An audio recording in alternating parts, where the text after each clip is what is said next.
La segunda ola. Las sufragistas. Decidimos que la igualdad de los derechos humanos, en consecuencia del hecho de que toda la raza humana es idéntica en cuanto a capacidad y responsabilidad. Declaración de Seneca Falls.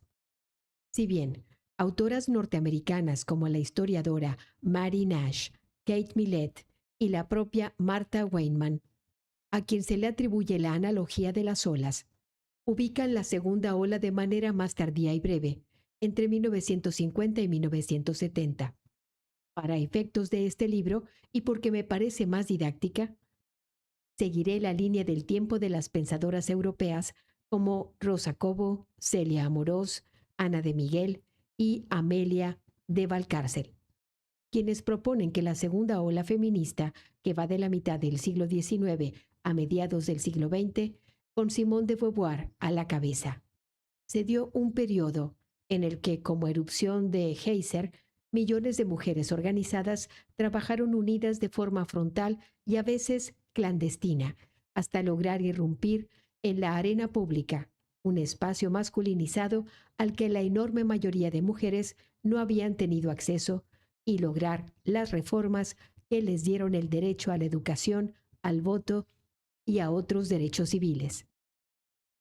Como indica su nombre, el motor de su lucha fue el sufragio, pero reivindicaban su derecho a la plena ciudadanía.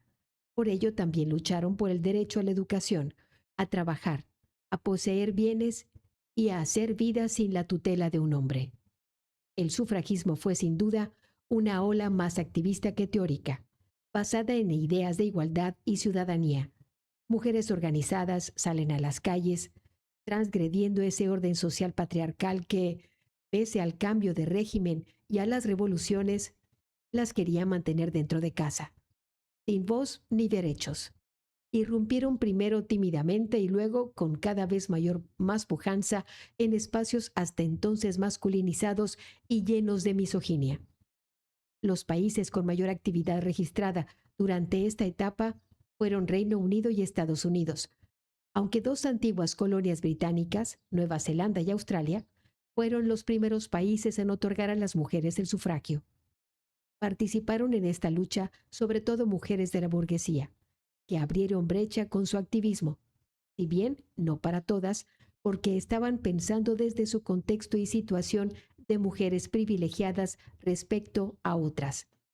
Pero en muchos casos se suman mujeres trabajadoras y socialistas de distintas clases, orígenes y colores en favor de su derecho a ser ciudadanas y a no ser excluidas solo por ser mujeres. En Latinoamérica, el movimiento se manifestó posteriormente y fue menos masivo. Antecedentes de la segunda ola son las revoluciones sociales de 1830 en Europa y los movimientos antiesclavistas estadounidenses de esa época, que contaron con la participación de mujeres blancas, como las hermanas Sarah y Angelina Grimke, quienes atestiguaron la esclavitud de cerca. Debido a la posición de su familia, la rechazaron y dedicaron su vida a combatirla. Basaron su lucha en las ideas ilustradas de libertad y del derecho a la propiedad no solo para los hombres primogénitos, como era la costumbre y continúa siendo aún en contextos donde familias heredan sus bienes al hijo varón mayor, rara vez a una mujer, aunque ella sea la mayor, debido a las tradiciones patriarcales institucionalizadas que desfavorecen a las mujeres, como la primogenitura, el mayorazgo, el linaje patrilineal. También tuvieron influencias cuáqueras y se pronunciaron en defensa de los derechos de las mujeres, incluyendo el derecho a hablar en público y de votar.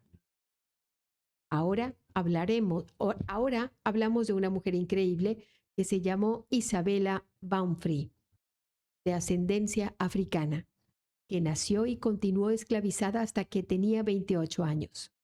Fue vendida en varias ocasiones. La primera vez a los 9 años, y sufrió muchas vejaciones y violencia. Entre ellas, fue forzada a procrear con un hombre, también esclavizado, para que sus descendientes se convirtieran en propiedad del dueño de ambos. No recibió ningún tipo de educación formal ni aprendió a leer. Sin embargo, Tenía una inteligencia prodigiosa y llegó a ser activista formidable y una oradora extraordinaria, pese a que el inglés no era su lengua materna. Coincidió que en su juventud se diera el proceso de abolición de la esclavitud en su estado natal, Nueva York. Pero su esclavizador mintió respecto a concederle la libertad, así que en 1826 escapó con su hijita. Recibió ayuda de una pareja de origen holandés que eran vecinos y antiesclavistas, pero no pudo llevarse a su hijo varón.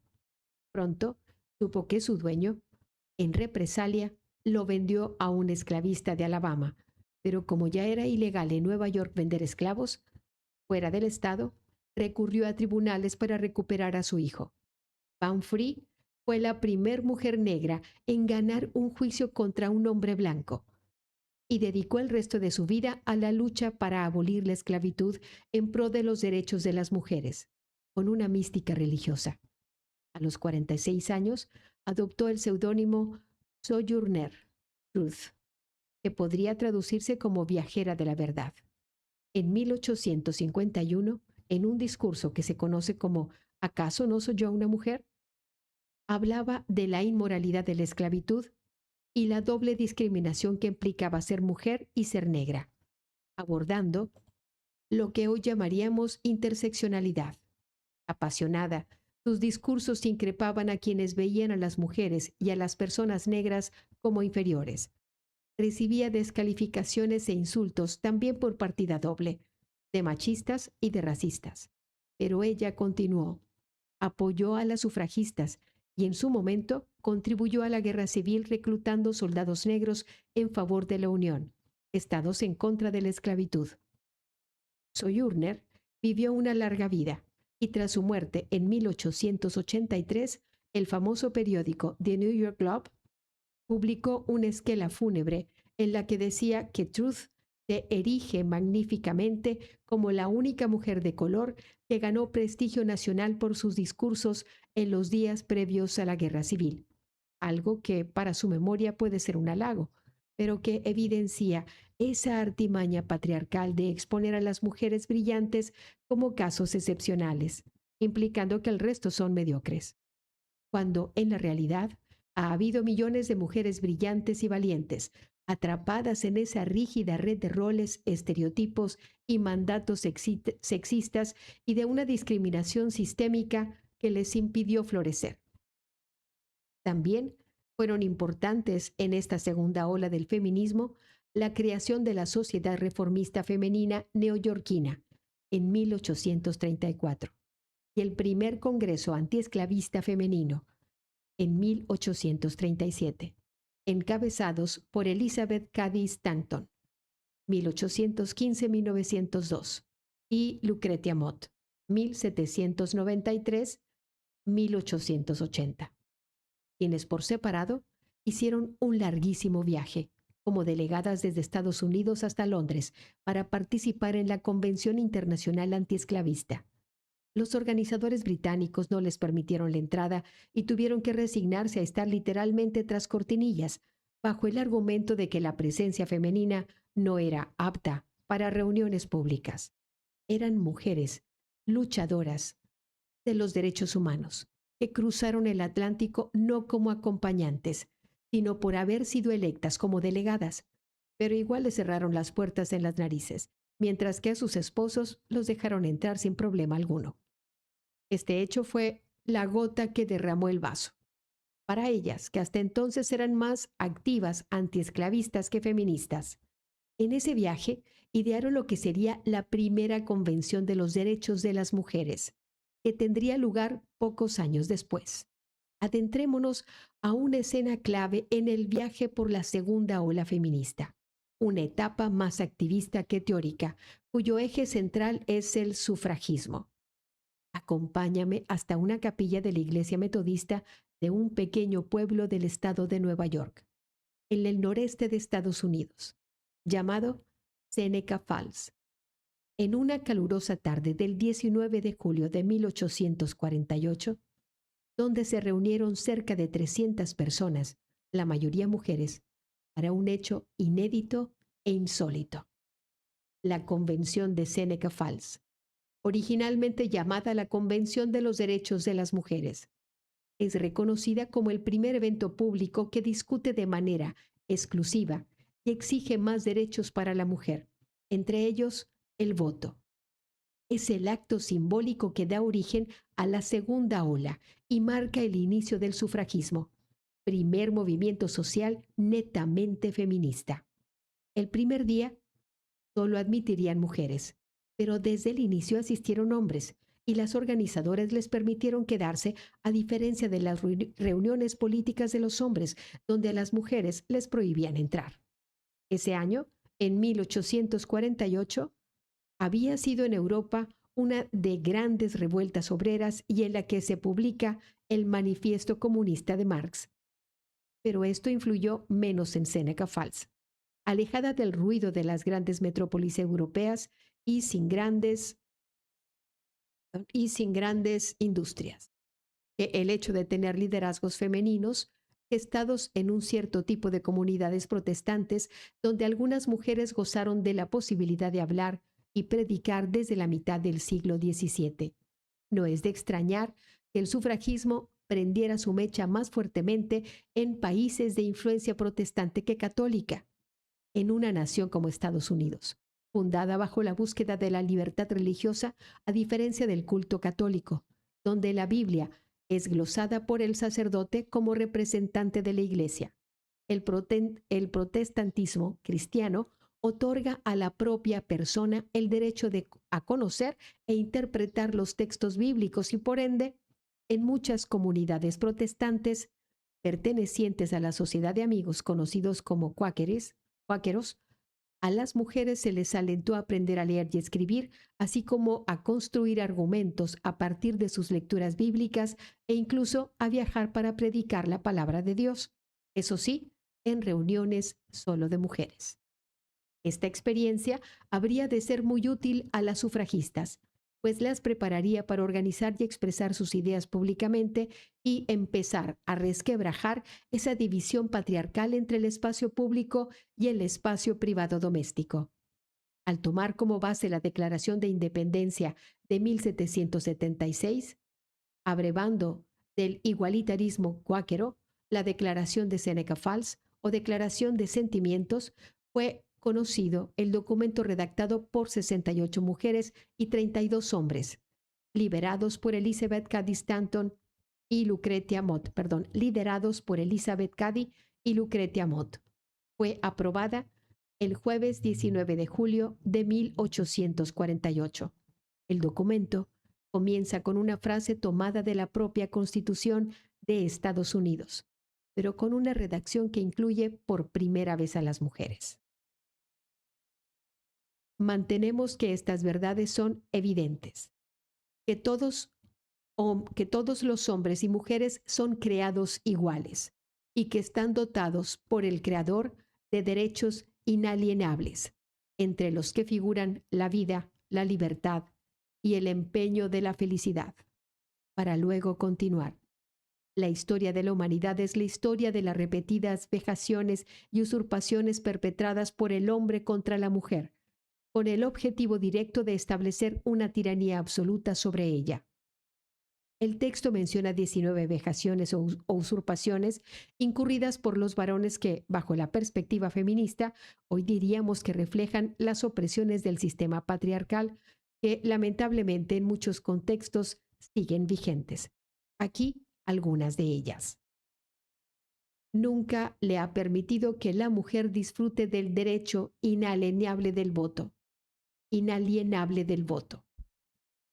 Le ha obligado a acatar leyes en cuya elaboración no ha tenido participación alguna. Le ha negado derechos reconocidos a los hombres más ignorantes e inmorales, tanto americanos como extranjeros. Habiéndola privado de este primer derecho como ciudadano, el del sufragio, y habiéndola dejado, por tanto, sin representación en las asambleas legislativas, la ha oprimido por todas partes. Si está casada, la ha convertido civilmente muerta ante los ojos de la ley. La ha despojado de todo derecho de propiedad, incluso a los jornales que ella misma gana. En el contrato de matrimonio se le exige obediencia al marido, convirtiéndose éste, en todos los efectos, en su amo, ya que la ley le reconoce el derecho de privarle de libertad y someterla a castigos. Él ha dispuesto las leyes del divorcio de tal manera que no se tiene en cuenta la felicidad de la mujer, ni sus razones verdaderas, y en caso de separación respecto a la designación de quién debe ejercer la custodia de los hijos, como en que la ley supone, en todos los casos, la supremacía del hombre y deja el poder en sus manos. Ha monopolizado casi todos los empleos lucrativos y en aquellos en los que se les permite acceder, las mujeres no reciben más que una remuneración misérrima. Le ha cerrado todos los caminos que conducen a la fortuna y a la distinción, porque los considera más honrosos para sí mismo. Le ha negado la oportunidad de recibir una educación completa, cerrándole el acceso a todas las universidades. Ha creado un equivocado sentimiento público ofreciendo al mundo un código moral diferenciado para hombres y mujeres, según el cual los mismos delitos morales que excluyen a la mujer de la sociedad no solo son tolerados en el hombre, sino que además en ellos se consideran poco graves. Ha tratado por todos los medios posibles de destruir la confianza de la mujer en sus propias capacidades, reduciendo su autoestima y conduciéndola a una vida dependiente y miserable. La declaración de Seneca Falls fue estructurada en 11 decisiones, votadas por unanimidad, salvo en caso de la decisión número 9, que demandaba el derecho al voto femenino, que fue aprobado solo por una ligera mayoría.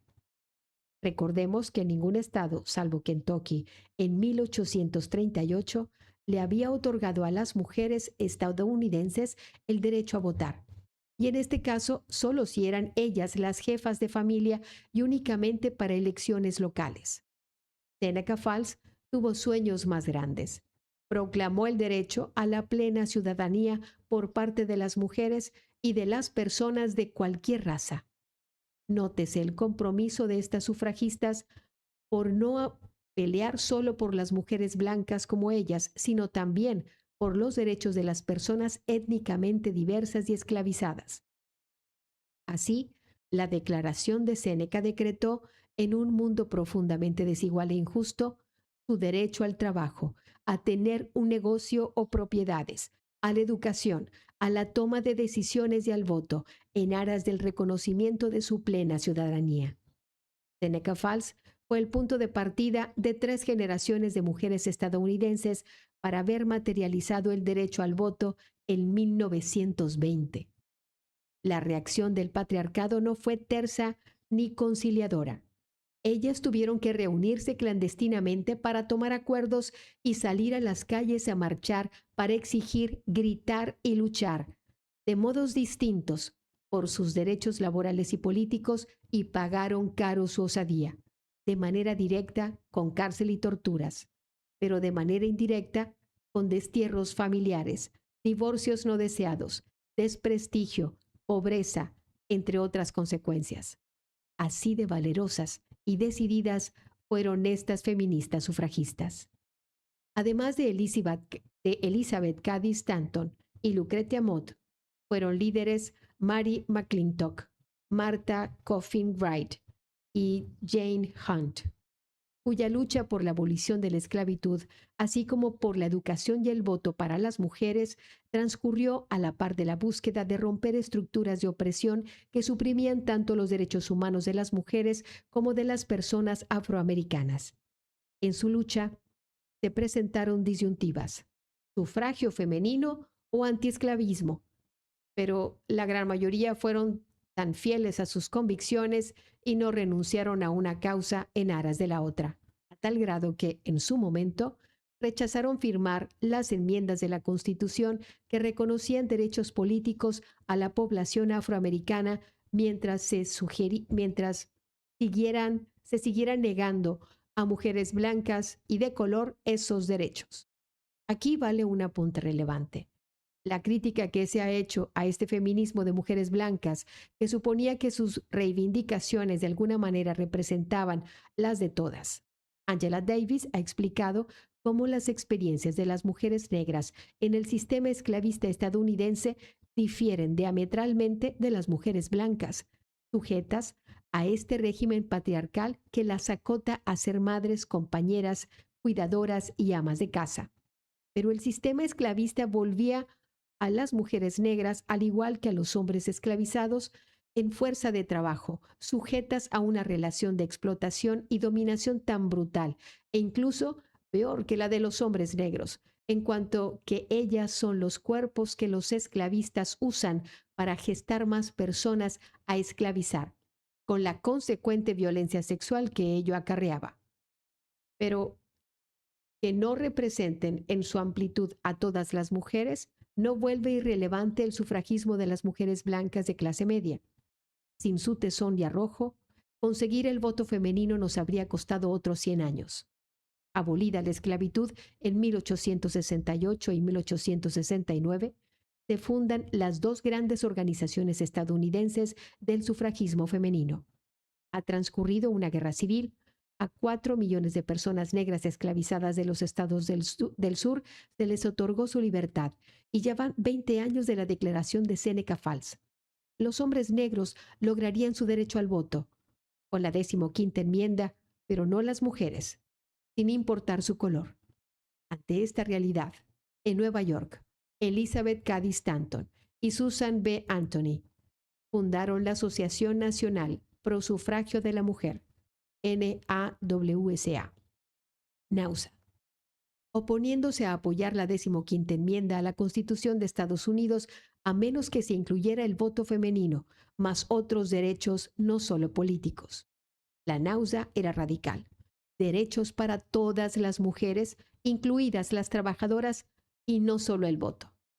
Lucy Stone pensaba que el radicalismo generaba mucha desconfianza y prefirió el gradualismo.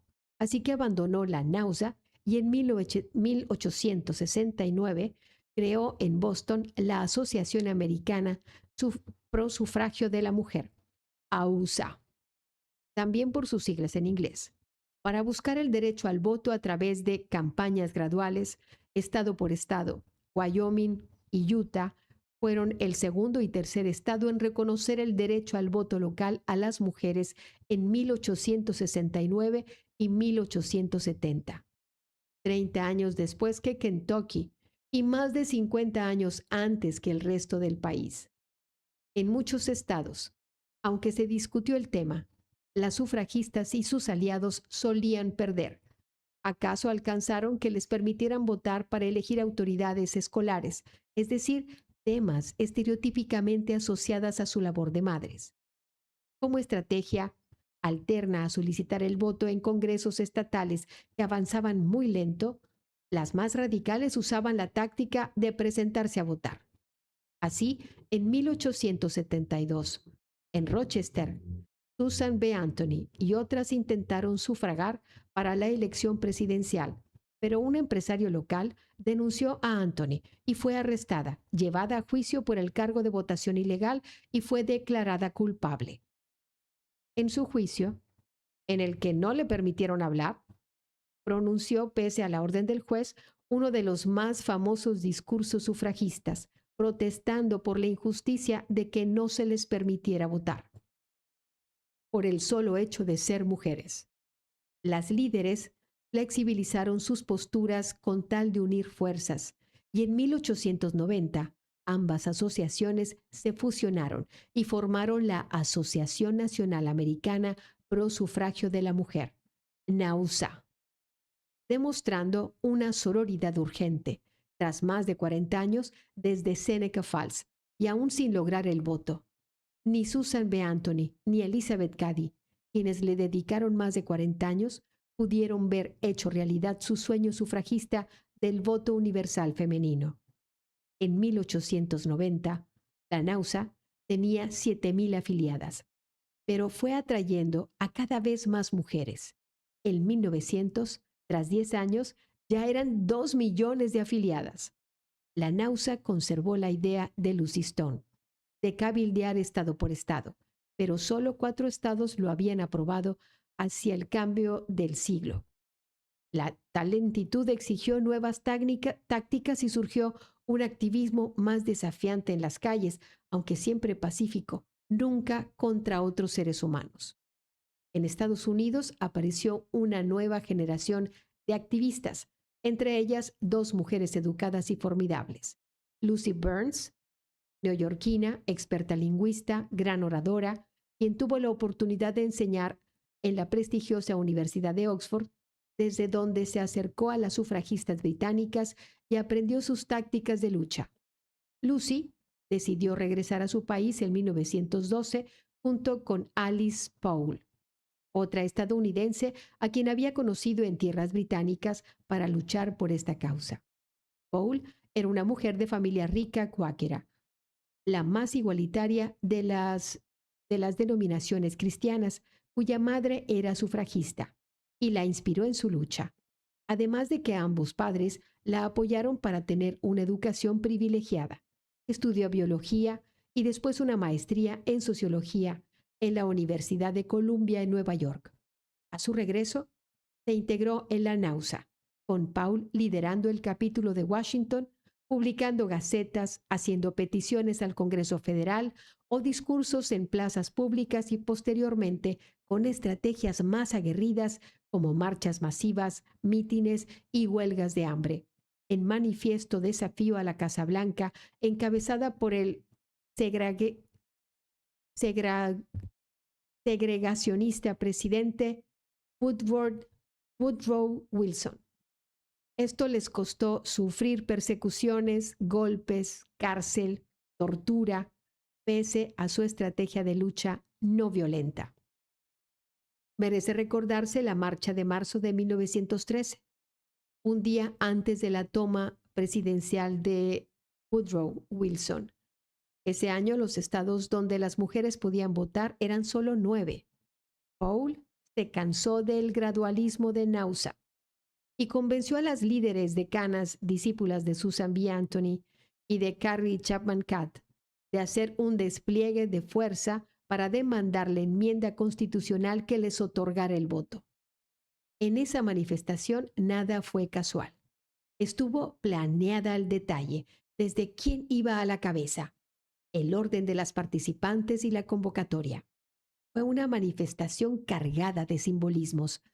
A la cabeza de las 30,000 personas iba una mujer con capa blanca y tiara dorada, como la de la Mujer Maravilla de los cómics, montada en un caballo blanco. Era Inez Milholland, abogada feminista cuyo atuendo fue ideado para contrarrestar las críticas antisufragistas que caracterizaban a las mujeres como personas que querían acabar con la feminidad.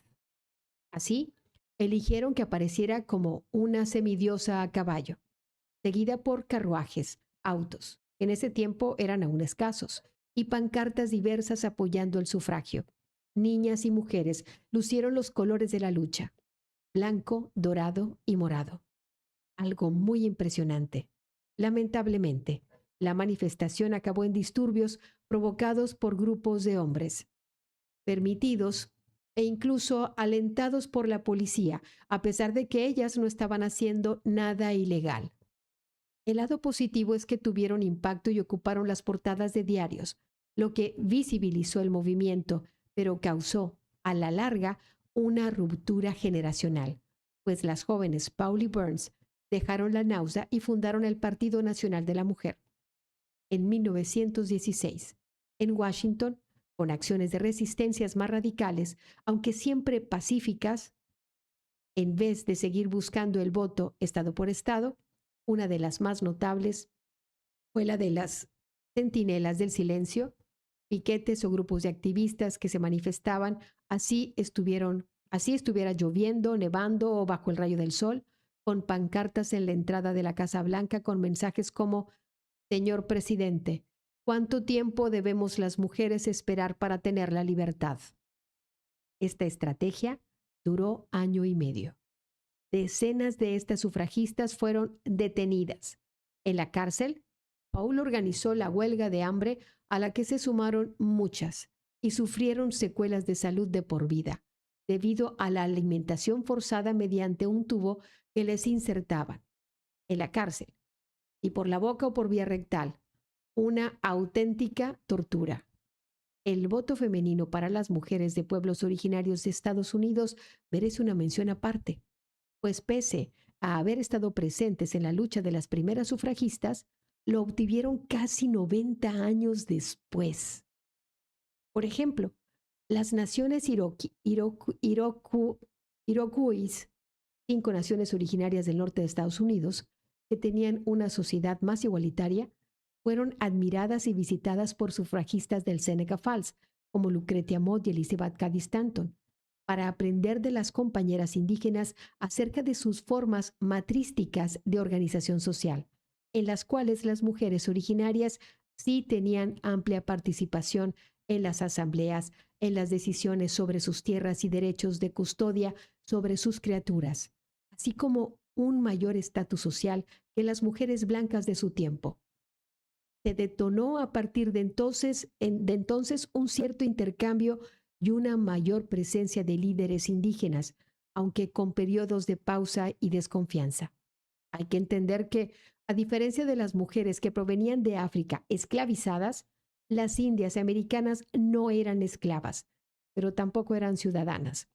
Estaban de facto excluidas también de la participación política del gobierno estadounidense, que impulsó una terrible política de asimilación, a partir de la cual desmanteló comunidades enteras, privatizando sus tierras y arrancando a niños y niñas de sus comunidades indígenas para mantenerlos en internados donde les imponían el inglés y les prohibían hablar sus lenguas. Estas políticas de Estado crearon una enorme pérdida de sus territorios y empobrecimiento y menoscabo de su patrimonio cultural, material e inmaterial. Y hasta aquí la lectura de la sesión número 8.